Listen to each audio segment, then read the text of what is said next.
Le lendemain de leur balade en forêt, Daniel n'arrivait pas à se défaire d'une idée. Echo n'apprenait pas seulement des ordres, il était prêt pour quelque chose de plus grand. L'entraînement dans la cour avait prouvé sa concentration et la promenade dans les bois avait révélé ses instincts.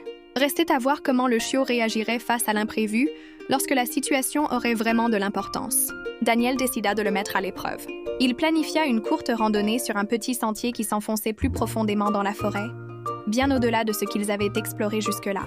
Echo trottinait fièrement à ses côtés, le harnais serré sur son torse robuste, ses oreilles oscillant sans cesse comme de petits radars.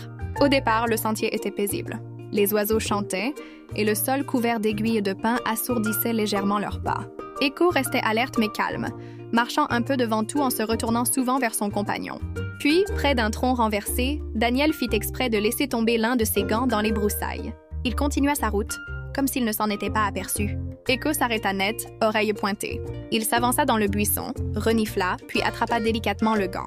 Il revint aussitôt et le déposa dans la main de Daniel, avec un regard qui semblait dire « Tu as oublié ça. »« Bravo, mon garçon !»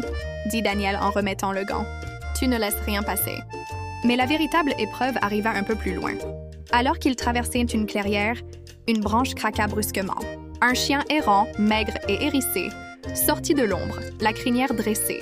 Daniel se figea, resserrant son emprise sur la laisse. Echo, lui, l'étonna une nouvelle fois. Il ne paniqua pas. Il se plaça instinctivement devant Daniel, le corps légèrement abaissé, ses lèvres retroussées juste assez pour exprimer de la détermination, jamais de la témérité. Un seul aboiement, sec et puissant, retentit, contrôlé, assuré. Le chien sauvage hésita, puis après quelques secondes tendues, fit demi-tour et disparut entre les arbres. Daniel souffla, soulagé, et s'accroupit pour caresser la tête d'Echo. « Tu es plus courageux que bien des chiens que j'ai connus, mais aussi plus sage. Tu n'as pas cherché la bagarre, tu as simplement tenu ta position. » Le reste de la marche se fit dans le calme. Echo avançait d'un pas fier, presque grandi par l'expérience. En revoyant la maison surgir à l'horizon, Daniel en fut convaincu. Son chiot n'était pas seulement intelligent. Il était équilibré, courageux mais réfléchi, audacieux mais prudent.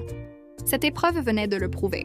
Et, au fond de lui, Daniel pressentait que d'autres défis, bien plus grands encore, les attendirent bientôt. S'il vous plaît, partagez, abonnez pour les restes, merci.